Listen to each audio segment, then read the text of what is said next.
I spent like any sensible person doing research about what's happening in Catalonia and Spain at large for this episode. I started with how are things in Catalan pronounced. That was the beginning of my research.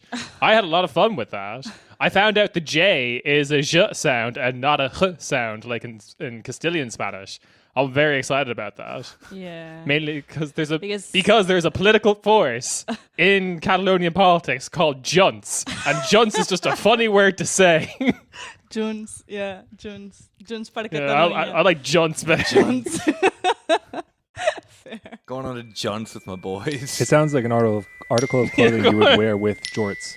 Oh God. Perhaps some elbow pads. What about junts and jorts on? Hey, and welcome to your weekly bonus, Corner Späti. We've got Nick, Hello. Rob, Hola.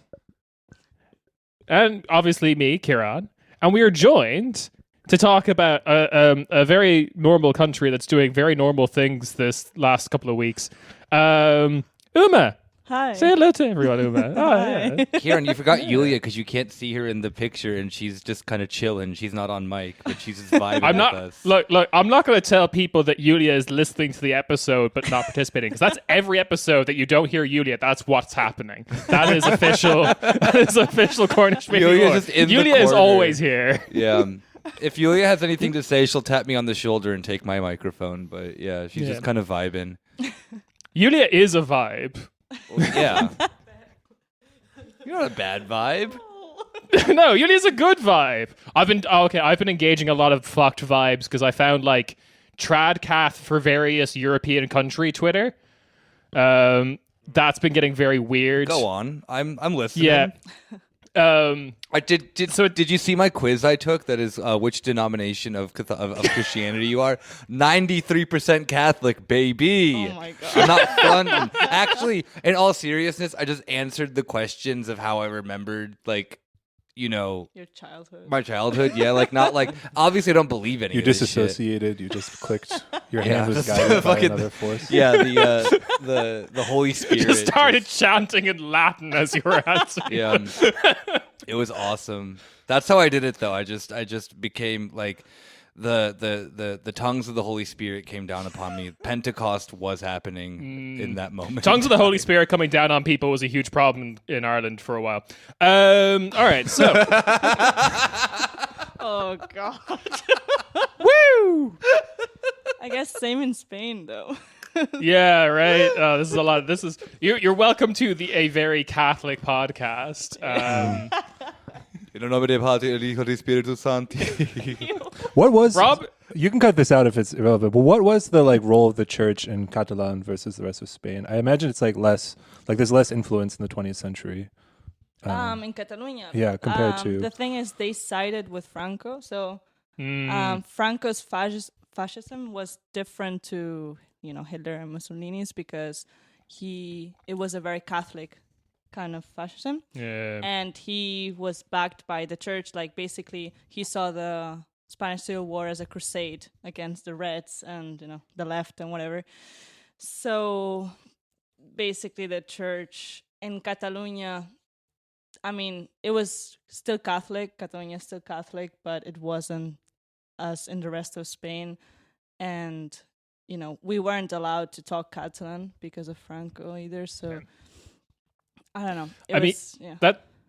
That sounds very similar to the political role of the Catholic Church in Ireland, because it's a lot of the Catholic Church as an institution has gone against all of our political wills, both in terms of minority languages as well as just political aims. But where else the fuck you gonna go? You're not becoming Orthodox anytime soon, so it or lump it, you're still Catholic. Exactly. We don't really have other kind of religion in Spain still. Yeah. So what the fuck are you gonna do if you're Catholic? You still have to go to church even if you're not a fascist. Yeah. That's the so there's a stereotype in Ireland of the Spanish students Oh god. I'm not sure if you've heard of this. Yeah. Yeah, you know about this. Go on. I'm thankful I wasn't one of those. I could have gone to Dublin and be one of those, but I wasn't. Yeah, I would have been hated by the general populace. So because everything in Spain is bigger, I guess this is where this comes from. Spanish students in Ireland will just block whole streets and just sit Yeah. It's just Wait, we're sit in the middle of obnoxious. roads. Yeah, we're just obnoxious. Like it's Is it for any Right. reason or just Okay, so I have connections in Spain. I have family in Spain. I've seen Plaza de Españas. They're huge. You can't just sit in the middle of them, and it's fine. You don't obstruct daily life. And then you're thrown into the middle of Ireland, where we have these tiny nook and cranny streets, and just 6 regular-sized Spaniard teenagers will just obstruct traffic just by going about their daily lives. But anyway, the point I was making is the reason this happened is because Franco was like, look, Spanish people need to learn English, but they're not going to any of these fucking proddy countries. So we're sending them to the good Catholic English speakers. yeah, that's true. But that's still a thing now. Like there's so many ads for summer camps in fucking Cork or something and Galway and stuff like that. And Why would you do that? Why would you do that? I don't know. how does a Spaniard live in Ireland? Like I don't know. The thing is, I'm sorry, but Spanish people are really bad at English. So, it's just a true. fact. I'm sorry. Our English No, it's fine. You're education is employing my not- sister. It's great. But the thing is, if you're trying to learn English, why do you go to Ireland with the accents that some Irish people have? I'm good. I think I'm good at English, but sometimes I hear some accents. I'm like, I don't know what the fuck is going on. So why do you sound like 14-year-olds? it's fine though, because even as a native English speaker, I don't understand Me. I understand you perfectly fine, but I mean, there's a good portion of English and Irish accents. I'm just I'm done. I'm out. This isn't English. My favorite benefit of this, though, is just then meeting Spanish adults in Spain, and the first thing they do is apologize for how they acted when they were in Ireland that one summer, and then they'll buy me a beer. It's very That's nice. funny. That's funny. Yeah, so we're talking about Spain because it's been in the news because a lot of stuff's going on, and I even had to add a bunch of stuff to the notes 2 seconds before jumping on this call, mainly because Did the news happen? the news do be happening. The news and Kieran never sleep. Kieran doesn't sleep because he's a child. I currently have 3,704 unread articles on this, and it's I have to do that. No, so the thing that happened today, You which weren't has lying, been great. were you? No, I'm not. The thing that happened today, which has been great, is the last statue of Franco on Spanish territory has been taken away. In Melilla, So right? that's Yeah, good. yeah, yeah. In Melilla, yeah. Because, of yeah, course, it was in so- fucking Melilla. No one's surprised. What's the occasion? Yeah. Is it just they finally Just got around to it? because They were, yeah. Yeah. So so Rob, before joining up this call, I was deep diving into local Melilla politics. Oh god. Oh no. As one does. For anyone who doesn't know, Melilla is one of the 2 exclave Spanish cities in North Africa. Comments, and- This statue of Franco was at the gates of the city, just boarding people, I guess. Welcome. yeah. Yeah. The only party, this was a local political decision, and the only party in local politics that opposed this was Vox, obviously. Pretends to be shocked. Yeah, I know, right? Pikachu JPEG. Wait, I'm gonna, Shock Pikachu .jpg. I'm gonna give you one of these. The shock of it's a casual episode, folks. But the The main thing that I the main thing about this news story that I found very funny was that Vox's rationale for keeping the statue up is it was meant to commemorate a battle against the Berbers the Spaniards fought in Africa, right? Yeah. And this is made funnier by the fact that the the largest party and head of the local Malaya government is like a Berber rights party. So they're just like, no, it's cool. I think we're just going to get rid of this anyway. Good reason, Vox. It's gone. Yeah, Vox, they don't know shit, really. God damn, Ezra Klein just strikes again. How dare he? Why did he have to, he already did enough damage in the U.S., now he's ruining Spanish politics. I really like that, Ezra Klein. Little known Spanish name, Klein. But okay, so the actual main stuff we're going to be talking about is mostly centered around Catalonia because there was elections there. And then that leads to a wider discussion of a bunch of riots are also happening, starting in Barcelona, but spreading around the country, and leads to a larger conversation about like anti-terrorism legislation in Spain, which is, I think, shock horror to like all of our left-wing listeners, is being weaponized against the left. Who would have thunk it? So I guess stop sending me the shock me reaction. No one can hear this. I just want your reaction every time I press the little like Skype shock emoji thing. Do you want me to make the face as well? Is that what you want? No, I'm good. He makes Kieran the face doing for you. Yeah, that's good. Kieran doing soy face, yeah. Okay. So first, a little bit of background, I guess, is that on February 14th, I believe, there was regional elections in Catalonia. And I guess the big headlines are a collapse of like some traditional Spanish unionist parties, as well as the rise of some independent backing parties, namely, I'm not going to pronounce this correctly, Esquerra Republicana. That's it. That's good. Yeah? Yeah. The first compliment you've ever received for pronouncing something. So great job, Kieran. I'm proud of you. I know, right? I was about to say all the Spanish words I know. I was like, this isn't Spanish. All right. But basically, we have no coalition has been formed as of yet, as far as I understand. But you basically only have two options in Catalonia to get like a majority in the parliament, which is an independence coalition, which would be Esquerra Republicana, the Junts, and our left-wing independence party, CUP. Yeah. Then the other option is you could have just a general left-wing coalition, which is center-left PSC, Esquerra Republicana, and then Encomo Podemos regional party. Yeah. Yeah. Yeah. So that's basically what we're working on. Cup. There's a party called Cup, yeah. Coop? Coop. Okay.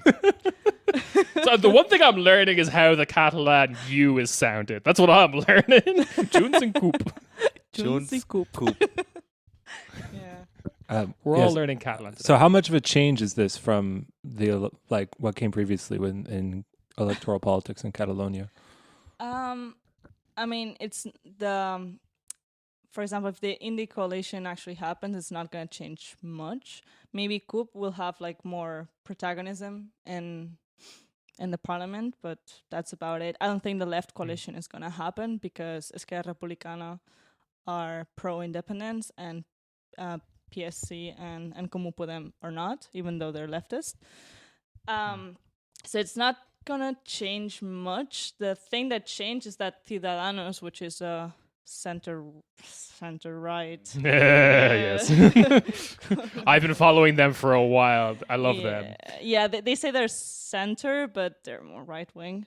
They basically like lost almost all seats in the parliament, so that's like the main difference. And then Vox won 11 seats, which is a lot. Like only Madrid and Andalusia have more seats than Catalonia. So yeah, but in how does this Francoist revival party do so well in Catalonia? Because like there's a lot of anti-immigration sentiment. Okay. And that also explains it. even in Catalonia there's a lot of anti Catalonia sentiment, like anti-Catalan sentiment, because there's a lot of people who are from Spain who live in born in outside of Catalonia, but in Spain, that live in Catalonia. Why would you move to a place that you hate?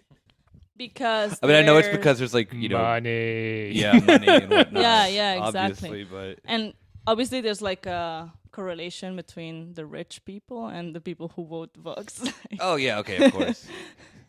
Classic, Shock Pikachu classic beam right again. wing, yeah, classic, you know, right wing neo-fascist movements and money. yeah. But this is something that's like always struck me as a good comparison between like the Spanish strive or the Scottish drive for independence and the Catalonian drive for independence, is because Catalonia is like the richest region of Spain. I'm not sure if it's richer than Madrid, but I think think so. I don't think it's Yeah. richer than like the northern regions, but yeah, kind of. right. I think definitely more than Madrid, but I don't know. Yeah. But this allows there to be like a right wing drive for independence. That's kind of like what Junts represents a little bit of we're going to take our ball and run away and like go home with it kind of thing, Yeah. rather than Yeah. Esquerra yeah. Republicana or Yeah, exactly. Like the independence movement doesn't really have an ideology. Like there's a lot of leftist people. I think there's more leftist people who support independence than like right wing people. However, there are literally like Nazi parties that are like pro independence, and they're like Vox, but just like with Catalans. Like, so. Yeah. So, yeah. That's always good. I personally, out of all of this, though, I've enjoyed the collapse of the seas, Ciudadanos. Oh my god, it's so funny. It is so funny, okay, because this is where they started as a Yeah. party. They like, Yeah. They- Albert Rivera, I think he's Catalan or yeah. yeah. They originally kind of presented themselves like last regional election in 2017 during the referendum as like, we're the sensible Catalans. We're not like those hip hop loving Catalans you've heard about. Ska loving. Yeah. There's actually a lot of rappers coming out of anyway. But, Oops. but they so they kind of like pitched themselves as like reasonable center, and then spent the next subsequent years up until now just siding with Vox on like every debate. Yeah. And not really offering like basically Spanish unionism alone doesn't seem to be an appealing enough ideology. No. Like if you wanted reasonable Spanish, like soft Spanish unionism or whatever, you just vote for as this election shows, you just vote for PSC. Yeah, exactly. And if you want to go full Nazi, just vote for the Vox. If you why vote for the party that will work with Vox when you can vote for Vox? For Vox, yeah. Actually, one question I want to ask you is that the leader of PSC in this election is Salvador Illa? Yeah. And he's the former health minister, especially during like pandemic and stuff. Yep. And I have to ask, at what point is Spain in the timeline of, are you guys still loving your health minister, or have you all turned against him now? Which point are you at? Because this seems to be the trajectory that like every country of like, you know, America's Fauci worship to suddenly hating Fauci. Jens Spahn has a similar story in Germany. So what point was this like was this help the PSC, or was he like running away from national politics? What happened there? I honestly like he didn't really do anything during the pandemic, like because Classic health minister. no, but not in that way. Oh, okay. Like in what other way? In the sense that like Pedro Sanchez just like established the estado de alarma, which meant that like the military and him were like controlling everything. So like Oh, cool. and then lovely. Spain having a Palpatine moment. I see. Yeah, cool.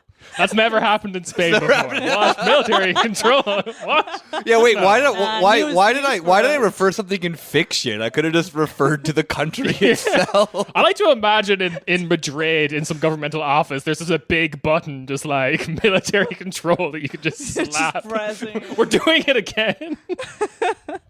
Yeah, and then there was this guy, Fernando Simon, who like I don't know what his actual job is, but like he would Oh, come sick. out every day and just like update people on the on the cases, on what people had to do. So I didn't see Salvadorilla at all, like during the Okay, worst right. parts of the. So I don't think there were, because he just wasn't there. I just don't think that people either hated him or loved him. He was just not there. He just didn't do shit. So I don't know why Right. they put him as the head of the UPCC, but Rob kind of talked about this when we talked about Ireland a couple of episodes ago, of just like, I don't think any health minister in any country signed up for this. Basically, that's true. Yeah. Yeah, they all want out. True. I mean, like Jens Spahn literally, like, so in Germany, the health minister is always the kind of post that you get just to chill at.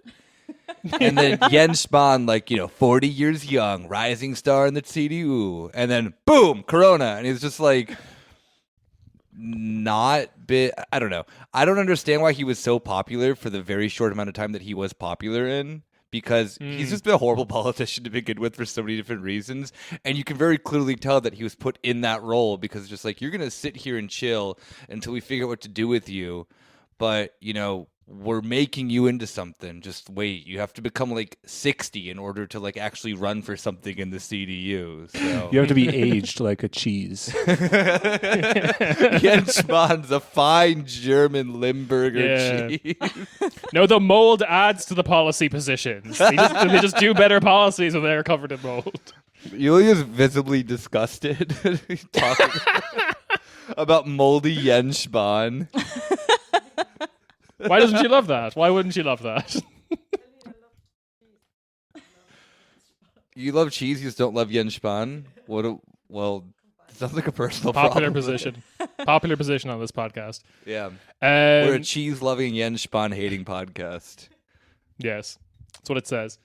The last little thing I wanted to point out about the Catalonia elections before we go into maybe the more substantive stuff that's happening in Spain and Catalonia at the moment is Vox are apparently getting sued for just like Vox within Catalonia seem to have entirely based their election campaign on hate crimes, and they're now getting sued.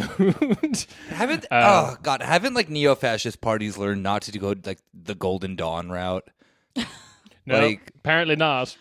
I know it's appealing as Nazis to do nothing but crimes, but like you will end up like the state will clamp down on you.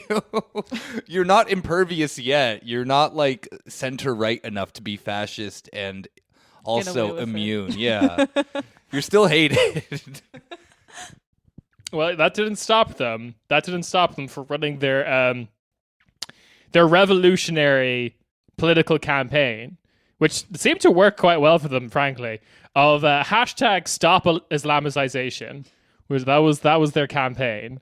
Apparently, Catalonia too Muslim, ignoring that huge part of Iberian history where everything was very Muslim. Oh, they love But to ignore this is too that. far. They just love to not talk about that. Yeah, no, never. God, didn't they find like an Arabic bathhouse in like a tapas bar in Andalusia today? There was just like a tapas bar where they were just like, oh, I guess this was a historical landmark. Anyway. Oh my god! No, they also, I think, in Andalusia, they like a village that had like a Vox majority. They tore down a statue of a Muslim soldier or something like that. But he was like, no, he wasn't just a soldier. He was like a scientist as well, and like actually did a lot for the village and for that part of Andalusia. But they were like, he's a Muslim, so we have to just tear down the statue, Yeah, we're gonna shoot ourselves back to the Dark Ages just because some Muslim guy did some science. Yeah, exactly. Exactly. Goddamn Muslims ruining Spain. Why couldn't we have been like the rest of Europe during the Middle Ages? Just like Dirty as fighting fuck. wars over who could trepan the hardest. Watch, Vox is gonna start their own version of arithmetic that just is completely devoid of like any Arab influence. Yeah. Wonder how We're breaking all computers by bringing back Roman numerals. It's the way the church would Italian want it. numbers. Yeah, good Catholic Italian Catholic numbers. So what is yeah. the state of a potential independence referendum? It seems like you have a quote here from the ERC candidate saying that a referendum is coming, and so what do we think about that? This is the first time that there's been like 50% vote for candidates, like independent backing candidates. Yeah. But considering how chill the central government was last time, my money's on no. What do you think, Uma? I think it's a bit tricky because it is true that pro-independence like candidates have the majority, but at the same time, only 53% of Catalonia's population voted. So it is not really representative of what everybody wants. Of course, I'm pro-referendum always, and I think we do need like an actual legal referendum that we don't get beaten up in. But we'll talk about the Looney Tunes boat later. Yeah, but I don't know. I think it's tricky because all the right wing people are saying like, oh, but only 53% of people voted, so you're not gonna get the referendum because it's like not everyone wants it. So I don't know what's gonna happen, honestly. That is a 22.5% drop compared to turnout last time. Yeah. So exactly. for any of the Americans who are listening, being like 53%, whoa, massive turnout. Yeah, it's not. Or any of our Eastern European listeners, no, it's low for what's usually happening. Yeah, in Catalonia. exactly. But it is in the middle of a pandemic, so like I don't know. Exactly. Yeah. So speaking of what's then actually been dominating the news is we probably have to talk about, and I'd say most people who are listening to the podcast have seen at least something show up on their feed about this. Probably have to talk about Catalan rapper Pablo Hasél, who okay, one really fun thing about this guy that I like learned last second that was like, yeah, I'd be pissed off too, is Spanish media kept translating his name. So he has the Catalan version of the name Paul, which is like P-A-U, just like Pau or something. Pau, yeah. Yeah, but they just kept translating his name in national media as Pablo. Pablo. Yeah. Get fucked. Yeah, but they do that with everything. Like, for example, there's this, like with the cities and everything, like Lleida, where Pau is from, they call it Lérida, which is like such a weird name. I don't know. It's so weird. They do, well, I just thought it would be so weird if like every Sean, just like British media insisted on calling them John. That would just be very strange. Yeah. Anyway, so for anyone who doesn't know, Pablo Hasél, which is his stage name, he kind of took the Pablo thing, is a Catalan rapper, holds far left views, expresses them quite regularly in his lyrics as well as on his Twitter, and he has been arrested in the university of that Catalan city that I'm not going to attempt to pronounce, after he was holed up there. This was a sentence that was given to him in 2018. Come on, Kieran, say it, Kieran. You can do it. Come on, believe buddy. in you. Ieda? Yeah, that was good. Okay, this feels patronizing now.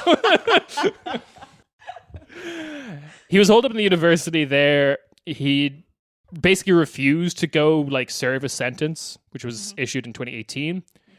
This is basically not the first time. Thank you.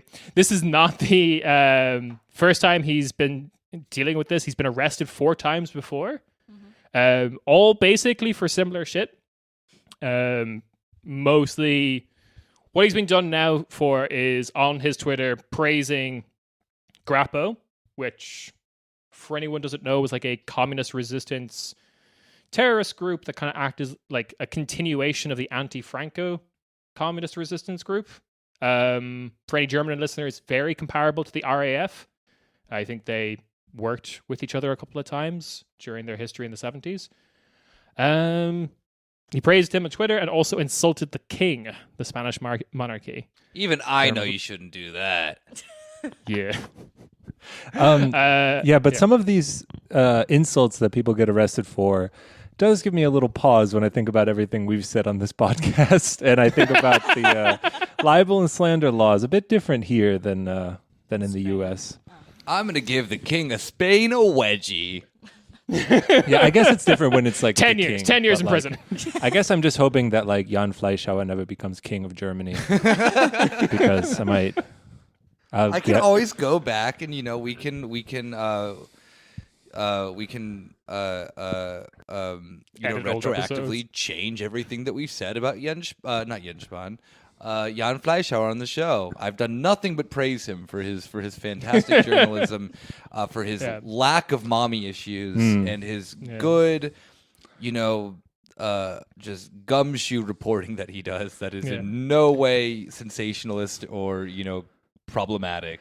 Your Highness, when I said that you look like a character from Ants if it was set in the Third Reich, I meant that as a compliment. Yeah. Not like you look lithe and slender. Yeah. Every time we directly translated your name Fleischhauer as meat beater, we were just doing that for our English listeners. There's nothing funny about beating your meat. No double entendre there, Your Highness. Yeah, so we can go a little bit into the history of where this law came from and how it's kind of like grown arms and legs a little bit. This is specifically Article 578 of the Spanish Criminal Code, introduced in the year 2000 by the former Partido Popular government, Aznar's government. Probably not pronouncing that correctly either. The only Spanish I can say is hola and ay wi fi, because that's all I need in Spain to survive. Sorry, I can see you laughing. It's all right. It's all right. But this also was expanded in 2015 by Rajoy and his government, where they basically just made a bunch of provisions for like social media posts, being like, if you say shit on social media, we can now use Article 578. And also they started doing what they called like spider web operations, which was basically, okay, for example, if this was happening in Germany, Rob posts something like, I don't know, King Jan Fleischhauer is a doo-doo head, and then they get Rob for this, and then they would search all of Rob's like mutuals on Twitter for any like bullshit they've said. So you did not fave it, but we know you chuckled, so you're going down. You exhaled through your nose a little too forcefully. So that's like the bullshit they started getting into there with this terror legislation, where kind of isn't that the same thing that like Bavaria was doing, to the point that they put Jeremy Clarkson on a terror watch list? Yes, this is pretty much exactly what they did, where Jeremy Clarkson was put on a terror list in Bavaria for supporting the YPG, a thing he has not done. I need to explain this to you, don't I, Uma? Yeah. All right. So, this was like 5-6 months ago or so, wasn't it? Maybe longer. God, no. I think this was like longer. Yeah. Oh, this was like a year ago. Had to be, because like we were in quarantine. Whatever, doesn't matter when it was. Yeah. There was a person in Bavaria who, on their Facebook page, they were like posting pro YPG stuff, and they were also a really big fan of Top Gear. And the Bavarian police, I guess the algorithm that they used could not differentiate that Jeremy Clarkson was a different person. And then also then put Jeremy Clarkson on a terror watch list. Oh my God. Just out of association, because this person was posting like, hey, I like the YPG. Also, damn, that new Bugatti, real fast. Oh my God, that's so weird. We have never really gotten Jeremy Clarkson's position on like Kurdish self-determination. His silence is deafening. His silence speaks volumes, Jeremy. Why won't you do a fun Top Gear episode in fucking, I don't know, Rojava? All right. Yep. Getting back to it now. So Article 578, when it was first introduced, was like heavily criticized by everyone who was paying attention, because people rightly pointed out that the language of the law was very vague. The two lines of like glorifying terrorism, which is like what most of this is done, but also for humiliating the victims of terrorism. This is when you get done in for people making the very common first astronaut of Spain joke. It's a good joke. It's a good a joke that I have heard with no Spanish and having like one Spanish brother-in-law. I have heard this joke many a times. It is like a hack joke in Spain. It's like a knock-knock joke or something. I don't know, but like it's common. Yeah, I mean, even people who aren't Spanish know this joke. Like, it's Yes. Irish people Yeah. love this joke. Like, It's a very good joke. For anyone who doesn't know the first Spanish astronaut joke, oh my god. former prime minister of Spain under Blanco. Luis Carrero Blanco. Yeah. Yes. Yeah. Blanco. Carrero Blanco. Was assassinated by the ETA, the Basque terrorist organization, with a very large bomb in his car that flew into the air, thus earning him the title first astronaut It wasn't Spain. in his car. They dug a hole for months underneath the route of what his car was going to be going from Yeah, Sunday yeah. Mass, and just detonated a massive They bomb. truly planned it. Like, it Yeah, was, it took them like 6 months, This is the problem which with makes it basing even cooler. Or, I mean, sorry, more problematic. I'm sorry to the Spanish crowd. It does sound like a movie, like an Ocean's 11 thing, where they're like, he takes the same route every Sunday because he's Catholic. You see, he has to go the same route. They're like, no, he wouldn't go over the same spot every week. Sure enough, I mean, Yeah, this is the problem with basing your fascism. Basing your fascism on Catholicism means we do know where all of them are on Sunday. This is a massive oversight. I mean, he wouldn't have died if he wasn't a Catholic. So. Yeah, damn, true. This is why you do like German fascist paganism, being like, "When's the holy day?" I don't know. Whatever the fuck you want. Look at this sick tree. Yeah, worship it. or you know, yeah. But I mean, to be fair, like we do never know when Easter is. I mean, we do technically, but you know, it switches it up, right? No, I don't. It's not a set date, but people know it in advance. I never know when Easter is.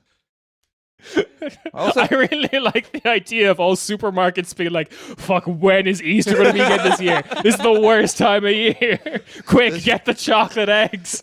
just throwing a dart at a calendar, whatever it lands on. That's when Yeah. Easter is. Easter is when June everyone agrees 19th, Easter is. Thursday, the 19th of June. That's Easter this year. I declared it. I'm the Pope. yeah. In Germany, it's decided much like the Groundhog Day holiday in the U.S. with a large boar, where they take them out at some point in March. Yeah. I won't get into the details, but you can look it up. Yeah. So yeah, this is a common joke, but this law was used against a 21-year-old Spanish student for making this joke on Twitter. When did this happen? Which happened, in 2011. Did none of these People- kids say in Minecraft afterwards or en Well, yeah. Minecraft, whatever it would be in Spanish? I'm so confused. Yes. The in Minecraft joke, if you say something, oh man, I want to kill the president of Germany in Minecraft. No, okay. safe. Yeah. Home stretch. I'm so glad this episode's behind the paywall. Right. Yeah, what's the Spanish version of a fatwa? We've already had a few of those issued against us. Always. God. If we'd ever do a show in Madrid, I want to just like lock the doors and mass convert everyone back to Islam. That's my plan. But Do you have the ability to do that, Kieran? I do, yeah. Like, if you can get ordained as a priest online, I feel like there's possibly a service I can do. The Saudi Arabian government must provide this. Oh, absolutely, yeah. In order to get like a residency at the line, I mean, Yeah, to be a part of NEOM. So, going specifically onto the law, this law has only really convicted one like materially terrorist person, which was Arnaldo Otegi, former Basque leader, former ETA member. He was first convicted in 2004 with this law, first use of this law, basically. Since him, 122 people have received prison sentences for speech crimes under Spain's anti-terror laws. About 92% of them were done for praising, which I find particularly funny, terrorist organizations that have all officially like disbanded. Like ETA is officially disbanded, Grappo has officially disbanded, and like that's the majority of who these people are supposedly praising. Which the only comment I'll ever make about like the Spanish security state is it's massively insecure and like overly reactive. Getting sent to jail for praising men with large mustaches and top hats tying women to railroad tracks. Because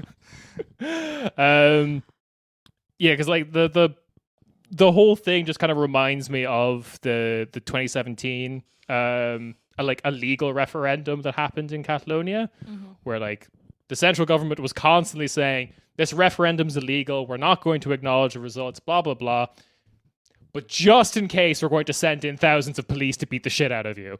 Like, it's just like, why would you do that? There was literally a video that went viral at that moment of like police getting into the boat to go to Catalonia, and everyone in the harbor was yelling "A por ellos," which means "Go get them." Like Ooh. Spanish people, just not even like involved with the police, just What like the random. fuck? But yeah. Was that the Looney Tunes boat? Maybe. Yeah. Do you? Okay. Yeah. Wait, what? Yeah, they send them in a fucking boat, like with the, I don't know. Like Tweety Bird. Yeah, on the Tweety side. Bird, which in Spanish it's called piolín. So like people were calling the police like piolines, like Tweety Birds. So, yeah. But like, yeah, they had to do that because they commandeered a cruise ship to send them down there, and also so that they could stay in the cruise ship, because that was also their lodging while they were in Catalonia. So it was just this horrendously absurd, surreal experience of just watching armed to the teeth, like Spanish cops come out of the Tweety Bird boat. Yeah. This is also the same country that tried to go to war over a rock, like recently. Yes, yes, that fucking stupid island. That's like a. Oh god, what was that island called again? It's so fucking hilarious. But yeah, they sent like military helicopters to like fight the Moroccans. They sent for like a tiny rock. Eurofighters to go. Gibraltar. No, that's it. No. Yeah. I think the funniest part for me was it was called something like Olive Island or something like that, but it's like a rock. Ah, There's, yes, like, no way in Operation Olive Branch. Yes, just like, Erdogan's whole fucking thing. Seeing a lot of parallels here between that. Are you sure that Spain isn't also Turkey? Yeah, but this is where you've probably heard about the like we've mentioned on the show before, but the letter that was sent to the king by a bunch of Francoist generals being like, Sanchez has gone too far. Let's do another coup. Oh my god. Yeah. That was wild. Yeah. Like everyone who signed that letter were like veterans from this stupid war. Like, I didn't not die fighting for this rock, where there was absolutely no risk of me dying because the Moroccans surrendered immediately.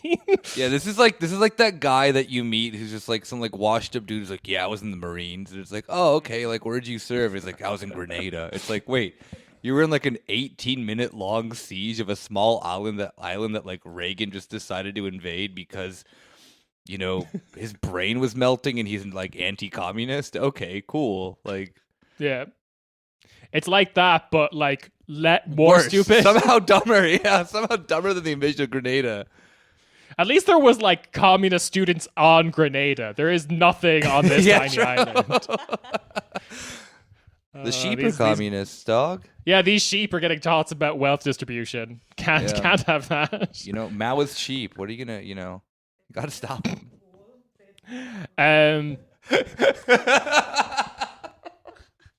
Sorry, what's happened? No, Yulia was mentioning about the sense of how they're turning their wool into linen. Yes. Okay, that's very good. All right. Can you share some So- of these examples here? I don't know. I don't want to cut you off, but there's definitely some colorful examples. Yeah, of people who have either fled, their sentence. Yes. I think I can go through the examples of like people who've been done in from Article 578. I mentioned the student who made the Spanish astronaut joke on Twitter. But then we also have Guillermo Zapata, who is a left-wing member of the Madrid government. He was prosecuted under a tweet thread. God damn it. Like literally discussing this law in the abstract. He was like, what is the limits of comedy on Spanish Twitter if this law exists? And he found out because he was prosecuted for it. Similarly, and this is where I bring Nick back in because I feel like everything that happens in Europe comes back to this. Rap metal singer was indicted for this. Spanish rap metal singer. Ah, damn! You can't even join Limp Bizkit in Spain anymore. What the fuck? I'm pissed. Yeah, right. Well, I know which country we're not going to start our band in, Kieran. Spain, yeah. Yeah. Because he had like what I think was like sounds like a very tame tweet, which he's on Felipe's birthday, on the king's birthday. He said, "I want to send a cake bomb to the king." That was his tweet. Like, I don't know, 4 likes, 2 years in prison. Not worth it. Also, King. not worth it. Not worth it. Although, quick sidebar. This man has a great stage name. His stage name is Caesar Strawberry. What? He's a rap metal singer called Caesar Strawberry. Caesar, like the Roman Empire. I got it. I Strawberry, like the fruit. I got it. His band is called Strawberry Hardcore. I'm sorry, this man rules. I'll have to look this up. I'm imagining like this band not being very good, which then will make his prison sentence even worse because it's probably like a band that has like, I don't know what, back in the day, like 1,000 MySpace friends or whatever. His most popular song had something like 400 views on YouTube. Oh God, not worth it, dude. Oh, that's so shit on so many different levels. Again, The fact that they're like literally Spanish looking security state is so insecure. Yeah, exactly. That's what I Oh was my gonna God. Like they literally just found a dude's like, bro, like your video that like you made for like you and your friends, like not Yeah. cool. You're fucking getting 3 years in prison for however long he got. Was Like, it a lyric of a song or just like a tweet? It said it was a tweet, No, it's right? Tweet. Oh, Tweet, okay. yeah. Well, I really just love the idea. Okay, like, yeah, you go a little ham because, like, a very populated, wealthy region of your country wants to leave. Sure, I understand that. But the second biggest threat to the Spanish monarchy is this one new metal singer. Ooh, Ooh, I am down with the sickness. In a more kind of, like, serious or, like, higher profile case, I saw this one come up every so often, is another rapper called Voltonic. Voltonic, Yeah. thank you. Fled to Belgium in 2018 to flee his 3.5-year sentence. For these lyrics, I can understand a bit more than the cake bomb tweet. The lyrics stated, let them be as frightened as a police officer in the Basque country. He was like, yeah, all right. Yeah, Dude, that's a pretty sick line. That's a pretty good funny, line. though. It probably also sounds cooler in Spanish or Catalan, whatever he was singing it. I don't know. I think he's Catalan or something. Yeah, I think it's Catalan. That's as fair. well. Then the other line, again, this one's probably a bit more direct, because that first one's just acknowledging the situation, right? The second one, the king has a rendezvous at the village square with a noose around his neck. King shit. yeah. That's Yeah. that's dope. That's really cool. You know, that's the these thing. are- Yeah, like, all right, if you're gonna go to jail for like a lyric, it's, you know, go all out, King. Also, I just find it really funny how petty it is. Not petty, all right? So it's like whenever you hear about like rappers in the US going to jail for like lyrics, it's always like in the stuff of like, oh, like the Bobby Shmurda thing. Like very much calling out the fact that he committed a murder like in a song. And in Spain it's just all like, oh, like I'm going to theoretically talk about committing like regicide. Like Or like you killed a lot of people, you know? yeah. You the king. Yeah. I mean, you have something here from our friend Pablo's lyrics. Accuse the Guardia Civil of torturing and murdering migrants. Like, do they dispute that? Is there any like? It seems like Yeah. in It's the Marge Simpson prosecuting meme him, of you're it's like, it's true, but you're not meant to say it. We have other examples. There was 14 members of a rap collective called La Insurgencia, who was They just They got were arrested also for their arrested. name. It's They're like, this just sounds terroristic. We're gonna lock you up just to get yeah. I don't like this. not taking any chances of you insulting our sweet, dear, lethargic king. Yeah, like this rap collective just started. It was like, what should we call our rap collective? La Insurgencia, just like SWAT team immediately in. Irish MEP Claire Daly, who's been the Irish left-wing MEPs have been getting some good quotes in the European Parliament lately. I still enjoyed Mick Wallace calling Juan Guaido a gobshite. That was pretty good lately. Is that supposed to be a burn, or is that like a? It's just a very flippant comment, which I liked. But Claire Daly pointed out that like if these laws were applied in Ireland, basically all folk singers would be like thrown into prison. Oh yeah, definitely. And like everyone drunk in a pub called like saying Up the Ra and like Chucky Arla, they would all be Exactly. in jail. So yeah. Or even just like everyone drunk in Spain who managed to tell me the first astronaut joke, because there has to be a reason I found out about this joke with zero Spanish. Like this woman posting it on Twitter was not the first time it happened. No, like honestly, like one time I bought my friend a pint and she had to send me like the money on like the bank app, and she put Goraeta on like the reason why she was sending me the money, and Goraeta means like it's like up the EAT. And I was like, Yeah. you're gonna fucking get us. Like, we're going to jail. And that bank statement is now why you're being arrested by this. You're being extradited to Spain. Well, I wanted to ask that. What is the feeling on the ground? Because it's like a good number of people have been arrested, like a couple hundred, I want to say. You said 122 since Otegi was the first one. And it seems to me like it's just a convenient, like, get your foot in the door to like, oh, well, we don't really like this person, or we're just gonna, arrest them for like we need a reason to arrest them. But like for students or for like small cases like that, is there like a lot of fear around this? Is there like, do people tell stories like, oh yeah, I know somebody who got in trouble for tweeting something or saying something online? Not really. I think it's a very, very random selection. Like I've seen so many people make the astronaut like joke, Spanish people in Spanish, and like joke about Carrero Blanco all the time, or even some people on Twitter like talk positive like about ETA on a positive note and stuff like that. Right. So it's such a random selection. Obviously, if you're a public figure like Otegi or a rapper that actually like has songs out in the public that are like listened to, Or Mr. Strawberry.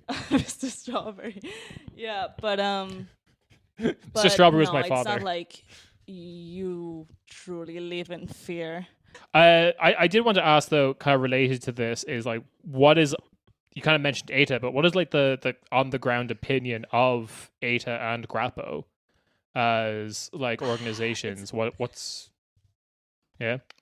It's a bit like you don't really talk about it. Like it's just like you don't talk about Franco, you don't talk about this stuff. And I personally don't really talk about ETA because I'm like you could put me in jail for my thoughts on ETA, like according to Spanish law, right? So I just don't want to say the wrong thing in front. Not like they're gonna someone's gonna like go to the police and be like, arrest Uma, but like I don't want to get in There she is, arrest her. yeah, exactly. But I don't want to like get in fights with people that I don't care enough to fight with. Fair enough. But it's really not something you talk about. Maybe if you truly know that the other person will probably agree with you, then maybe you bring it up. But it's not. We just love to ignore our past in Spain. Like it's just our thing. We just don't talk about our past. That's fair. Yes. I guess I'm gonna asking like, what is the purpose of rappers like Pablo and Voltonic like referencing these things? Are they playing to an audience that would mostly agree with them, or are they doing it for shock value? No, I do think there's a lot of people who agrees with them, especially because it's true that it is kind of similar to the IRA, right? In the sense that like at first they started as an actual fight to like ETA, for example, they were fighting Franco, they were fighting fascist policemen, and they were fighting the repression of the fascist repression. But then after the establishment of democracy, kind of, they kept they kept killing people and killing people from leftist governments and then civilians, innocent civilians and stuff like that. So it's like the thing with ETA is like a lot of leftist people agree with their start and what they did during the dictatorship, but then they just don't agree with what they did after the establishment of the democracy. So I do think that Pablo and all these people that rap about ETA, they're singing or rapping to people that agree with them. Right. Fair enough. So the last little thing is that I wanted to talk about is why this, or before we move on to the actual riots, why this law exists and how it's basically stayed in place. So, like I said earlier, this law was put into place by Partido Popular governments under Aznar and then reinforced under Rajoy.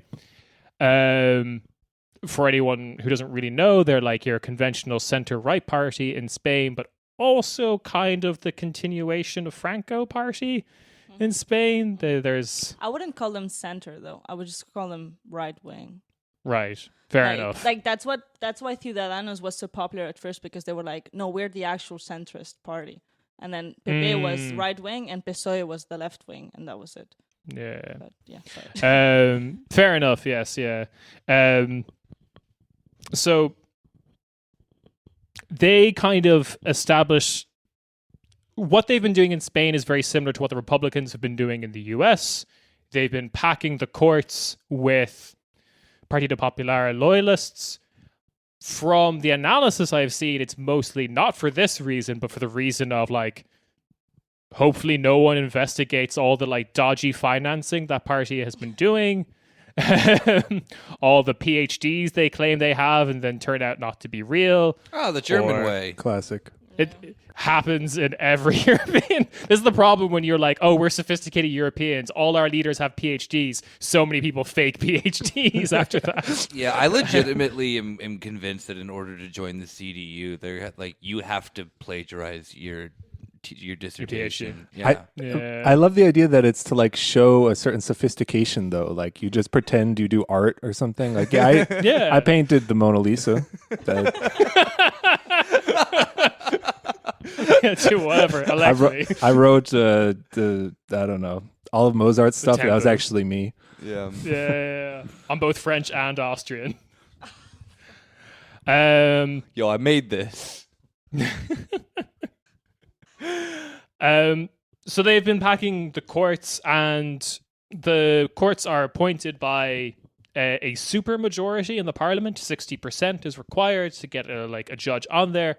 And while Partido Popular was in government, they packed the courts. And ever since they've been out of government, whenever the discussion of bringing someone new into the court comes up, they're massively obstructionist to make sure that there is like no one but PP loyalists in there. This has had the knock-on effect of like all of the judges becoming like more political, more stated in their beliefs. When the trial was coming up around the 2017 Catalonian referendum, I believe a Senate spokesperson for the PP had their WhatsApp messages leaked. Ignacio Cosido, I believe is his name. The WhatsApp message said his party, the PP, would, quote, control judiciary proceedings from behind the scenes. So they've basically openly stated they have control of the judiciary at this point, even though they're now out of power. They're opposition, if I remember correctly. Yep. But and correct me if I'm wrong, though, the current ruling government of PSOE and Podemos is a minority government. They rely on a lot of like confidence in supply. They definitely don't have 60% of the parliament. Mm-hmm.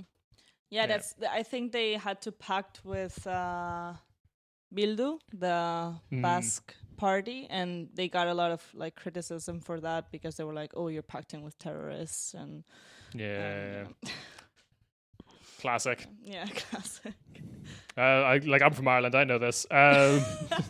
Whenever anyone talks about Sinn Féin. Oh yeah, old news. Yeah, old news. But yeah, so that's kind of why the situation is what it is. Before we move on to the protest, do we have any last comments before we're all sent to Spanish jail? I just am wondering how this country is considered a quote-unquote democracy.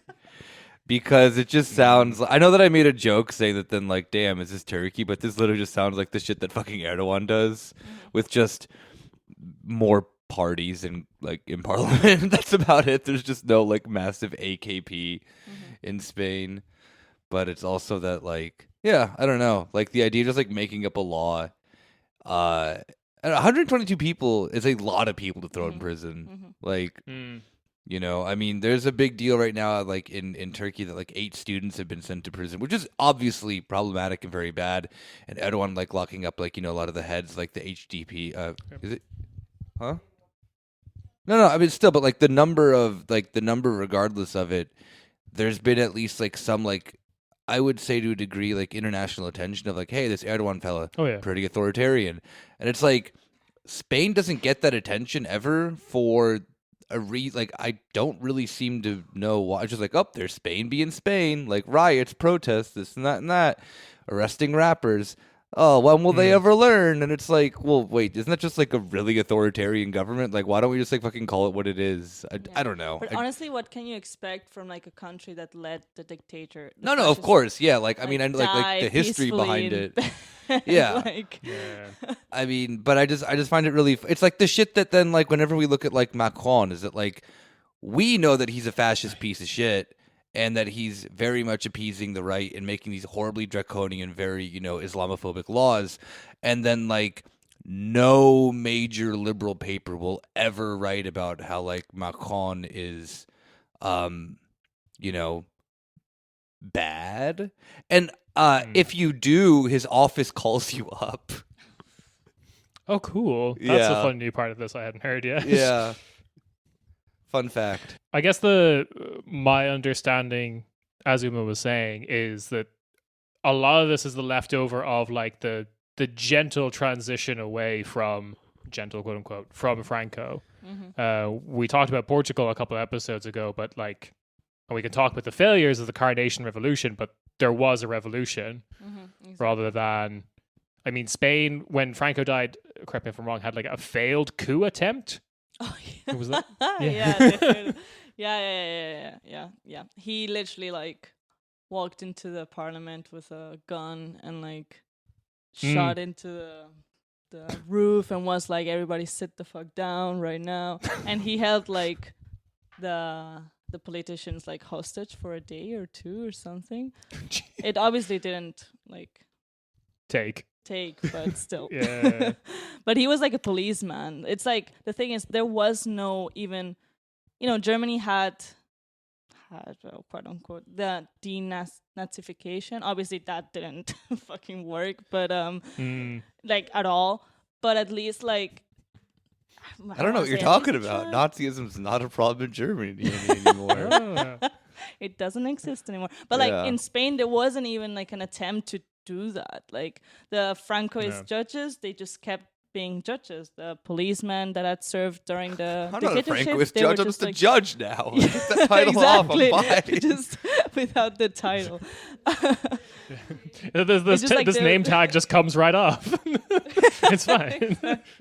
There was just no change at all, and also like the king was established by Franco because we had a republic before Franco, and then when Franco won, was like, Borbones, like the royal family, come back, and then he named the king his successor when like after his death, and like royalists are like, ooh, the king brought like democracy to us because he just decided not to be a fucking fascist dictator. It's like, wow, that's just common sense. I don't know, like that's the bare minimum. Like, But even the line, the king brought us democracy, is also a very funny line. honestly, As if like those. yeah. And then you go to prison for calling him a cunt, like. Yeah. We would never do that on the show. No, Of course never. not. Never. It's pronounced junt. It's fine. Yeah. All right. Yeah, what's going on in these streets? I was just looking at the photos. Oh, I the got the photos boring are. Rob electoral says that stuff where out of the way. his hat turned to the side and he Yeah. has baggy clothes on. Rob just like breaks into my episode. Yeah, this parliamentary stuff, that's fucking cooked. Let's look at the street. I didn't want to be too mean about it, Kieran, but come on. This is what the listeners want. Let's get to it. Actually, I can't say that. There's some electoral politics nerds, and more power to you. But now it's time for the other half of the not more episode. power to them. That's the problem here, Rob. No, look. Like you all, everyone who's an electoral nerd who listens to the show is, I will defend you as we're all getting wedgied by Rob and Nick. More power to you. What I mean by that is like, I hope you get a cool way to organize your articles like Kieran, like a more. Yeah. Well, Rob, Yulia, and I are wearing cool clothes, have our hats backwards, and are like, giving you all wedgies and maybe swirly here and there for good measure. Yeah. All you guys Smoking can DM cigarettes me. in the bathroom. You guys can all DM me, and I will show you how to send articles to your Kindle so you can read them at night And without then- disturbing your baby. Yeah, and then after you do that, like Yulia will lift you upside down, and start shaking you for your lunch money. You love it. So, what's happening in the streets? We never is, mentioned this, but Yulia's actually the 9-foot like vampire queen from the new Resident Evil game. Is it Resident Evil or Silent Hill? I'm not sure, but I don't yes, know. yeah. Yeah. Resident She It's is Resident that. Evil. Yeah, that's Yulia. Yeah, nice. Speaking of which, Strawberry Hardcore does have a song set to some Resident Evil footage. Did Wow. they make it, or is this a fan video? I can't tell, honestly. Fan. I'm gonna look very this low up for you guys. afterwards. I'm gonna be very upset. It's gonna suck so much, but I mean, yeah. Yep. Anyway, Rob is right to bring it back to the streets. I will actually probably include the Guardian article of just all the photos, just for vibes purposes. When I sat down to write all the notes, which was a couple of days ago, we were on the 6th night of sustained protests, definitely happening in Barcelona, where the protests started, but have spread to other major cities in Spain, including Madrid. Correct me if I'm wrong. Have the protests continued? Are they still happening? I'm not Or sure. have they died down? actually. I think they've died down, but I'm not sure. 6 nights is a fair few nights to go. Yeah. Well, I mean, I don't know. We can talk about this at the beginning or the end, but Uma, you sounded like, what is your like overall sense of the protest? Is it just more of the same? It's a good sign. It's like, what would you say?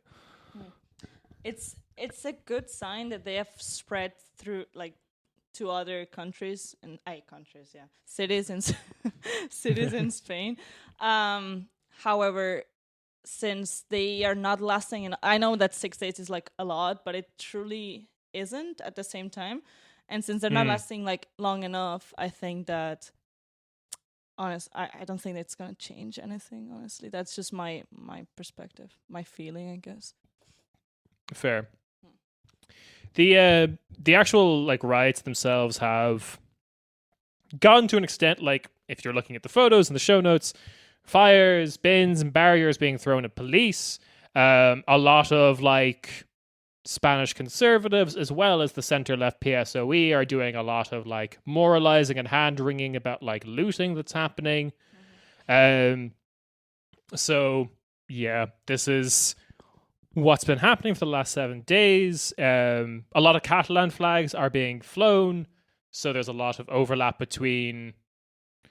This is a question for Uma, but like, how much do you think this is a Catalonia independence thing, or is it also mixed up with like, hey, this anti-free speech stuff that's happening, this is shit? Is there an overlap, or are they two separate things? I think there's a bit of an overlap in the sense that this is about freedom of speech, and Catalans don't think that they're free enough to talk about the independence movement to have a referendum, to be heard basically by Spain. So it's definitely an overlap. And also Pablo Hasél Pau is Catalan, so I think we feel like it's an attack to us basically. Obviously that's not true, but it's an attack on every Spanish person that wants to just talk about whatever they want. But the interesting thing that I've found in the riots is also just how this has divided the current ruling coalition. Podemos, the centre-left party, are largely in support of the riots, largely in favor of abolishing this criminal code, while Sanchez has more gone on the like, we need to reform the criminal code and riots are bad, please stop rioting kind of voice seems to be the general thing. The only olive branch that I think Sanchez... No, actually, no, never mind. Sanchez is still being shit. Podemos are the only... Wait, what were you thinking of? No, so Podemos are in favor of like completely reforming the law and also dropping all charges against Voltonic and Hasél. Sanchez is not willing to drop charges against Voltonic and Hasél. It seems they're just like, we want to reform the law, but we're not going to change the person who's like basically sparked this these riots and protests. But I mean, I guess that is the hardline stance that like is what's so like what sticks out about the like Madrid government's response to anything Catalonian, no? Yeah. The default position, and this is just, I don't know. It's also very typical. It seems very typical of like the center left liberal response of just like, well, they were the rules. We disagree with the rules, but those were the rules, so you have to go by them. Yeah, exactly. Like we'll discuss whether we'll have an informed debate about whether the rule was unjust, but until then, everything that happened was fair. Yeah. So those are the riots. Do we have any comments on the riots before I move on to the massive affront to Spanish democracy? Man, that happened? Riots seem pretty sick though. That's me with my kickflips. My back, I'm kickflipping over a burning car. I don't know if you emphasized it, but like the case of the rappers, but also just the public security law in general was like a main target of the protest. But it seems like if they're dying down and the government's taking like a hardline stance, then it'll still go on as normal, right? Yeah, it's basically what happened with 2019 when the Catalan politicians were sentenced, like the sentences came out. There was also like a week or 6-7 days of riots in Barcelona, like full-on riots, fire everywhere, and and absolutely nothing happened. Like nothing changed, and Podemos was like, I don't think Podemos was in charge. It was just PSOE, No. I think. No, it was just PSOE.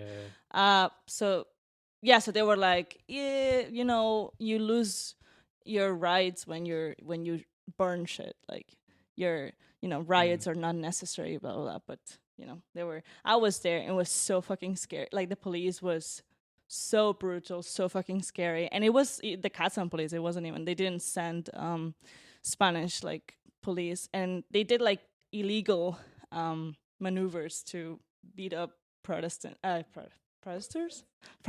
yeah. Fuck them. Sorry, that was a slip. Yeah. The Spanish level police are still like doing the Inquisition in Spain. Exactly.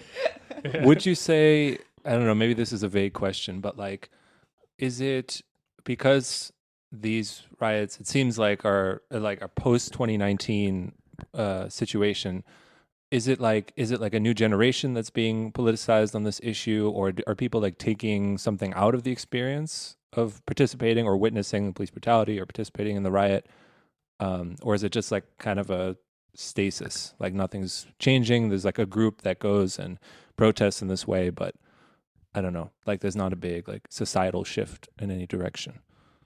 I don't think there's like a huge societal shift, but however, there's like a lot of young people who are starting to be more militant and to join groups like Aran, which is like a far left, like a leftist group, and they do like activism and they protest a lot and stuff like that. So there's definitely like some people who didn't really think about being more militant or being so involved in politics, like they saw themselves being beaten up by police, or they saw their friends, or like for example, my brother was almost hit by the police as well. So maybe they did open their eyes and they were like, oh, maybe I should actually do something, be more active and do something. But I don't think it's a big societal shift. It's definitely changing a bit.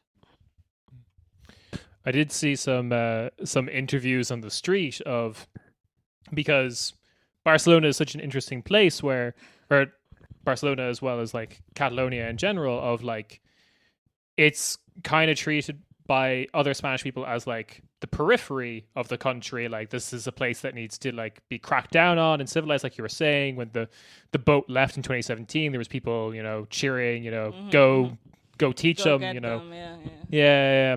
But then at the same time, it's also Barcelona's like the second biggest city in Spain. It's a wealthy city. So I was seeing these interviews of people who were like from other parts of Spain, and they were just there doing like their first year of college in like a university in Barcelona, and be like, what the fuck is going on? Like this is like this awakening moment of like, oh wait, Spain's been doing this? Okay.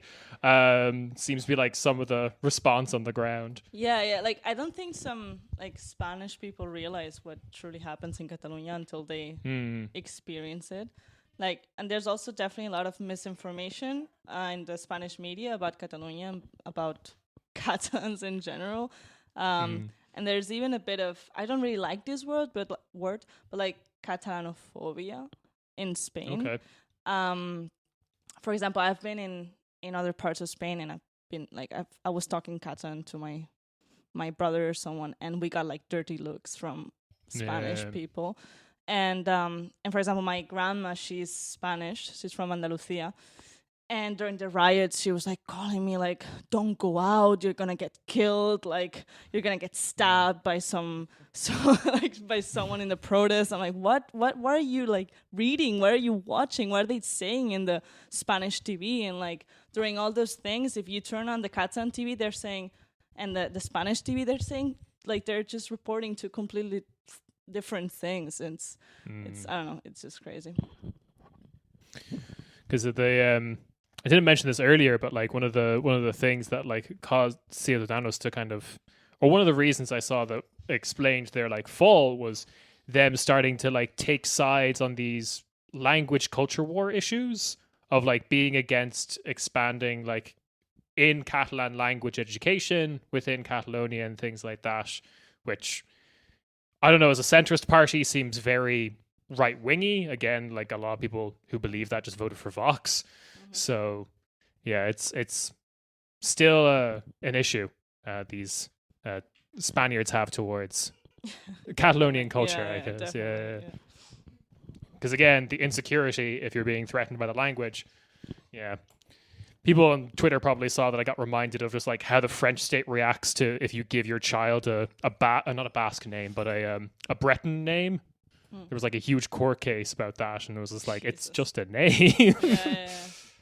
Yeah, they like some Spanish people get so triggered by Catalan, and even though they're two different languages, they're so fucking similar. Like, Yeah. I speak Catalan to my grandma who speaks only Spanish, and she fucking understands me because I just go slow and that's it. And like, Yeah. I don't know, they get so triggered. And for example, the other day, these Catalan politicians, they were talking about, I think the elections, and some Spanish journalist was like, "Can you not say that in Spanish?" It's like, we're in Catalonia. If you don't know Catalan, just don't go to Barcelona to report. Like, send someone else. I don't know. Like, it's not that hard. Have a correspondent. Yeah, exactly. I think not to get on a huge language tangent, but like I think the similarity even causes the problems, because I think a Spanish person, like a Castilian Spanish speaker, can look at like Basque and go, yes, this is clearly a different language. Whereas I think you can build this myth of, oh no, Catalans are just speaking Spanish wrong. Oh no, they said that it's a dialect. I've almost like punched someone because they were like, and someone who actually like is from Mallorca, where they also speak like a variant of Catalan, and he was like, no, it's a dialect. I'm like, no, it's fucking not. Like, it's a whole ass language. That just gets me, like, it just makes me so mad. It's I see what you mean, Kieran. It's almost like people are like, you're tricking me. You're throwing in slang words and speaking. Stop that. Why are you doing hip-hop that? As if you could be like, oh, you caught me. Okay, I'll talk normal now. Catalan is just funky Spanish. But also similarly, again, going on to France, because like the other language that is closely related to Catalan is a language that was eradicated by the French state, which was Occitan. Yeah. Which was like, which was spoken in the south of France and is now gone. We call it North Catalonia. Not there the you south. go. Right, but like, so with all of that in mind, with everything we've said about like the insecurity of the Spanish security state towards like anyone remotely left or wants to talk about like Spain's tumultuous past of dealing with minority languages and ethnic groups and left-wing terrorism and Franco and everything, a fun thing happened a week ago in Madrid, which was the Blue Division remembrance. División Azul or something like that. División Azul. So a bunch of very patriotic Spaniards, definitely patriotic, don't look into it, come out and celebrate all the Spanish volunteers who bravely fought against the USSR on behalf of Nazi Germany. Where could the problems happen here? I don't know. Are these the guys who just happen to be like out on the streets doing Roman salutes? Yep. Yeah. These guys? Yeah. All right, yeah. I don't know. Didn't seemed a little off. To say the least. A bit scary. I love seeing dudes carry these massive banners that just say "anti-comunista" on it, while doing Roman salutes. That's just confused tourism times of just like me in Spain sweating buckets, just looking at like, oh, look at this ancient Hindu symbol. But the big kind of online story about this, the Azul, the Blue Division March, which happens every year apparently. Oh yeah. And from what I've heard, and maybe you can correct me, it's very similar every year. This isn't new. Yeah. Like we have some also on the day of Franco's death, people go to mass, to pray for Franco, and like the priest prays for Franco, and everyone is just crying for Franco. And then on his birthday, like they also do like marches and also go to mass. It's just like it's just a yearly thing. A normal thing, yeah. I remember watching a what were you doing? What's up? I was thinking of that meme, of like Doom, and it's like me in hell, and it's like, where's Generalissimo Franco?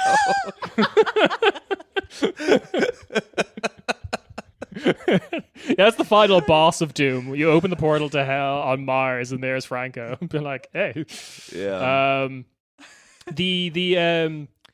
I was watching a report about like the last celebration, like the commemoration of Franco's death, and there was just people out in the street the night before, and they're interviewing someone, being like, "So what's going on?" It's like, "Well, we are Franquistos or whatever, and over there are like Falangistas, and we hate them." I was like, wait, why don't the Francoists get off the phalangists, and the report just moves on? I was like, wait, what's the difference? What are you guys doing? I'm really curious now about why you hate each other, because I thought you were the same. I honestly, I never. What? That's so weird. I had never Yeah, right? heard about that. Like, they're literally like Franco was from La Falange. Like, what? Yeah. Yep. Apparently they hate each other now. I don't know. Maybe they've maybe they're revisionists now or something. I don't know. Well, I think okay. This is what I've read online, so Yeah. please feel free to correct me. But it is like a revisionist thing because the Francoists are like he went too much to like neoliberal open markets, and the Phalangists want Franco like World War II era Franco, like stay that way, Yeah. that like makes Nazi, sense. like the European fascism forever. Oh, okay, that makes Yeah. sense. Fair enough. Okay, fair enough. We figured But it out. it is like someone calling someone else a revisionist, and they're like, "What are you talking about? What's the difference between you two?" What's the Spanish version of a Hajist? I want to go by that.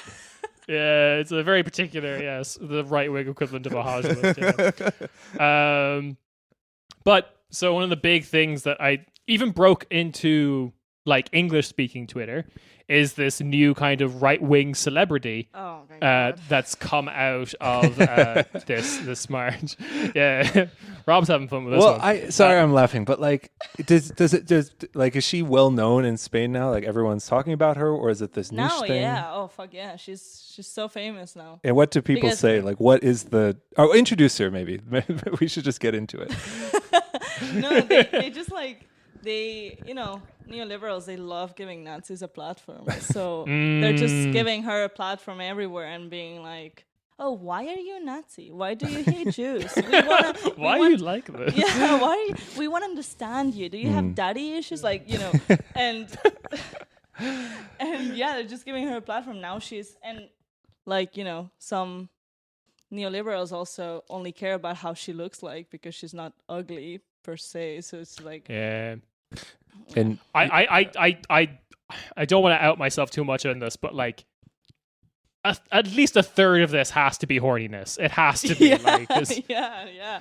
I'm not Yeah. gonna deny that. Like, yeah, honestly. since no one said her name is Isabel Peralta, she's an 18-year-old neo-Nazi, and so she was at Yes. this Madrid event. That's like Yes, a big. she was. She got a big She was singing. She gave a speech. Yeah, she was. I think this was her first time being Singing the there. Spanish version of the Multi-talented. Horst Wiesel lead. They were actually. She was singing a particular song. I forgot to put this in the notes, but like, so one of the publications that did the report on her was La Marea, and they were.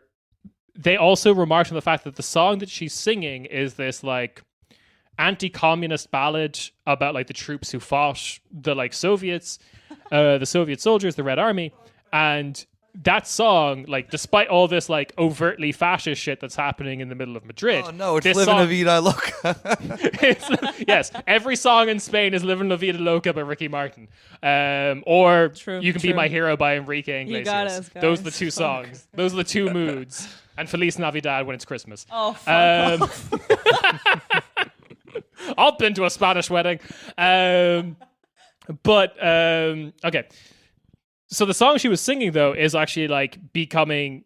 The report kind of like did this profile on her, and then the end was like, "Oh, by the way, we're super concerned because the song that she's singing, like everyone in the military loves singing this song." They're like, "Oh, oh no, Spain's starting to realize that everyone in the Spanish military might be sus as fuck."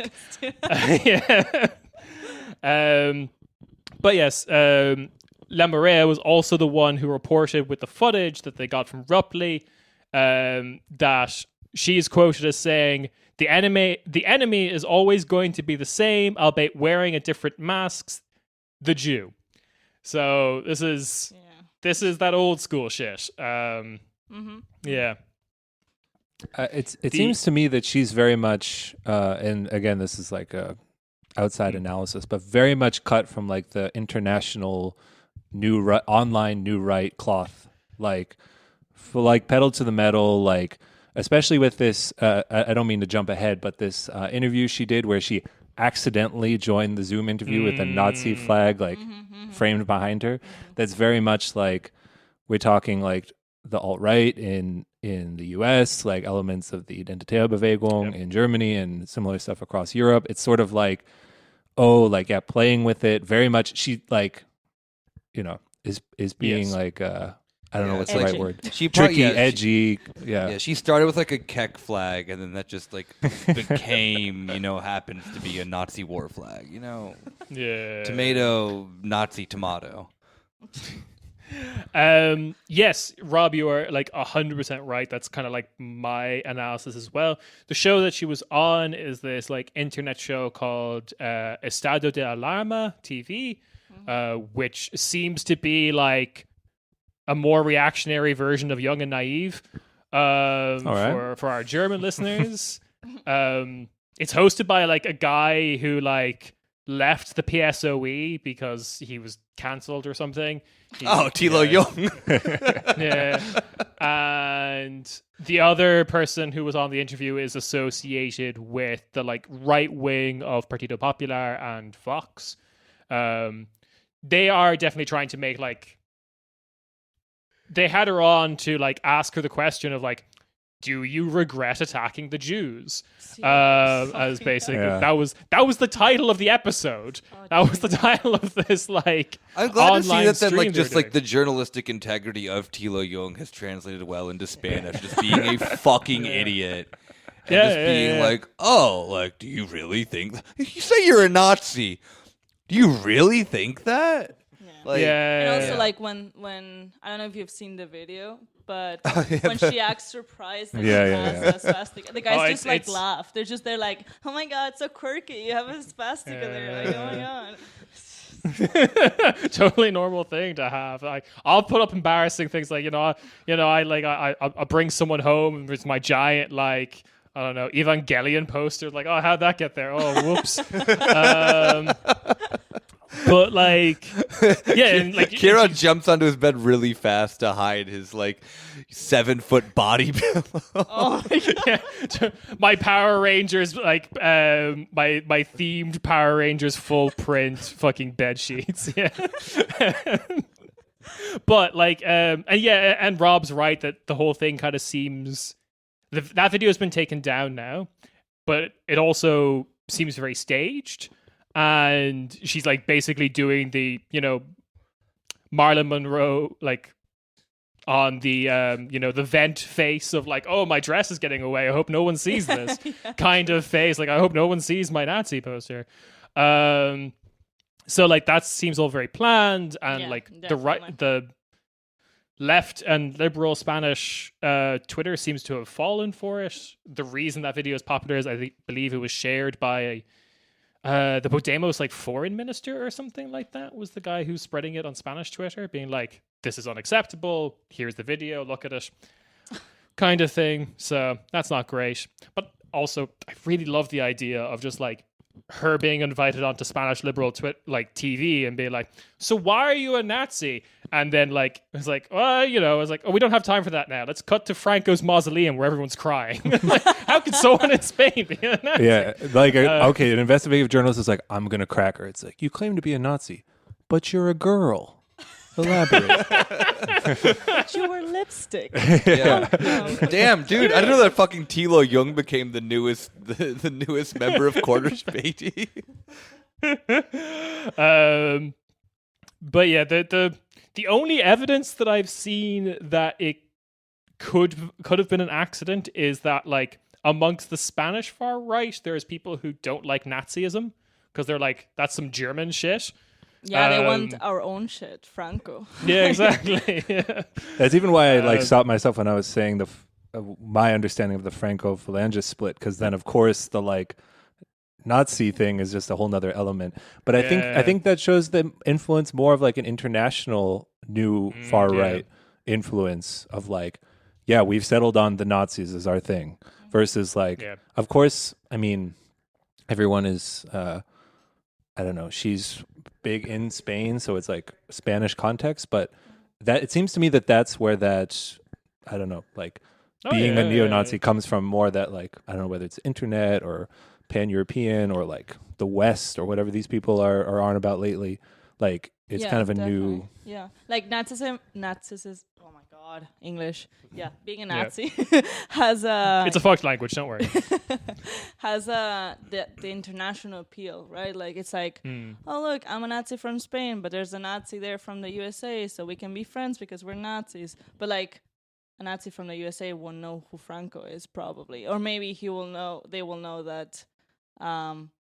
Like Franco and Hitler were kind of friends for like a couple years, but like that's it. It's like Franco is a very, very local Spanish thing, obviously. Yeah. So yeah, that's maybe that's why she's a Nazi. It does, yeah. No, like I agree 100%. The whole thing seems like, all right, I put up the Nazi flag for my interview later today. I'm going to start the English for Spanish speakers course on Duolingo. Let's go. I'm doing international right shit. That seems kind of the direction she's gone. It's interesting to figure out or see what happens with this, because after this video came out, her Twitter account has been suspended. Her Instagram was also suspended for a lot of stuff that had been there for years, but now, Twitter knows about it, like a lot of homophobic and anti-Semitic stuff that she had posted like a year or two ago. But it does seem very go on. The thing is, like, as you said, they know about it now because she's a public figure now, but there's so many people like that in like Spanish Twitter. There's literally people who have like Falangista or Viva Franco or like, pro-fascist stuff on their profiles, but and they don't get persecuted like the leftist people that like talk shit about the king. That's insane. Well, again, in some way, not the only way, it's also telling on themselves a bit. Like, what you said is incompatible with the Spanish state, but this Nazi flag, I mean, we can work something out. Like, we're kind of that's not a threat to the I Spanish unfortunately state. want to we have to just talk about the elephant in the room, is that she got into Nazism because of anime. Wait, what? Did she? Oh, I'm just imagining. I'm not surprised. I'm not surprised. Yeah. Like, yes, the main cultural project of one of the like Axis members is a little fash. I'm aware of this. Yeah. I still watch all of it. I just thought, I just want you to know, Kieran, what you've been dipping your toes into as from childhood into, I'm taking notes. This when the podcast fails, this is my strategy. I'm going to like go on Young and Naive, accidentally have my Nazi flag. I'm like, oops, and spit out into like a multi-buck deal or something. I don't know where this goes. But yeah, she's become this public figure. She's been taken down to a extent. I don't know how well this is work. I didn't think the Twitter ban for Trump would work, but I don't know. He's kind of just like disappeared now. So let's see if this works for her. Yeah. He's got a speech coming up. Not to get sidetracked. Yeah. We'll see what happens. Yeah. But the other, to Uma's point, like before she blew up on Twitter, on the internet, she was like singing on the behalf of this like youth organization that regularly attends, the Blue Division march, basically, or event. So she was going down a conventional path that presumably a bunch of other young Spaniards are also going down. Anime. She just kind of like anime, Spanish anime. It's anime just with the accent mark over the e. But the like anime. But yeah, so like she saw an opportunity, she ran with it, but there are like 1,000,001 other versions of her ready to go if it doesn't work out for her. Yeah. She just blew up because of because of her youth. Like nobody truly, because people in Spain, when they think about fascists, they think about old people who actually lived through the dictatorship. But I think that's why she blew up so much, because of her youth, and well, obviously because of what she was saying, but also because of her youth. And everyone was like, oh fuck, maybe we do have a problem with like little fascists running around here. But it's hard to like say, but what would you say like the balance is amongst like the young generation politically? Like, is there like a growing far right contingent? Is it like, I guess it's probably not bigger than like a left wing contingent, but are people becoming increasingly political or like one side or the other, or youth still just, I don't know, apolitical? What is your like general feeling? And maybe it's different in different parts of the country, but I mean, I think personally, I think when somebody says that they're apolitical, they're right wing, because like that just means that you don't care about politics, and then you don't care about what happens. And so many people say they're apolitical, but then when you actually ask them about stuff, they're like neoliberal, like right wing people. I do think with Vox and everybody like that, there's a rise in the far right and fascism in Spain, and sadly, that's also like roping in, young people. But I also think that a lot of like leftist or more center young people that didn't really think about politics that much or care about politics that much are seeing that fascism is rising. So they're like, oh fuck, maybe we should like do something about it. And they're becoming more leftist or actually becoming activists or, being more politically involved. So I do think there's more leftist young people than fascist, but sadly, as we've seen with this girl, there's so many like her, like it's not just her. There's like fascist organizations for young people. So yeah, they are obviously also rising. Well, I think we've been going for a bit now. That's everything I had in my notes. Nice. I think we got through a lot, to be honest. But like, yeah. Do we have any final thoughts before we say goodbye to the fine listeners at home? Anime, not even once. Okay, this is going to split the podcast. I think. Kieran, you're just a revisionist. I'm sorry. this is what's God damn Franco it. from the Phalange. The phalangists. Yeah, it's just gonna be you and Yulia are gonna be in the pro anime faction, and Rob and I will be doing true revolutionary work, which anime is banned. I can't believe you're going to turn your back on Food Wars, the show where everyone is. I've never seen this show. I don't know. No, what you you're have watched talking about. Food Wars. I've You have never watched the Perverted Chef show. You have watched the show where everyone orgasms when they eat. You have watched it. I know you have. I love it. I fucking yeah. Okay, I take that. Such a Rob, good show. Rob, you're by yourself. I'm over here making cool poses with my friends Yulia and Kieran. So I'm getting nosebleeds all the time for some reason. Don't ask. You saw a beautiful woman. So, A beautiful broad. I'm also Italian anime. Animo.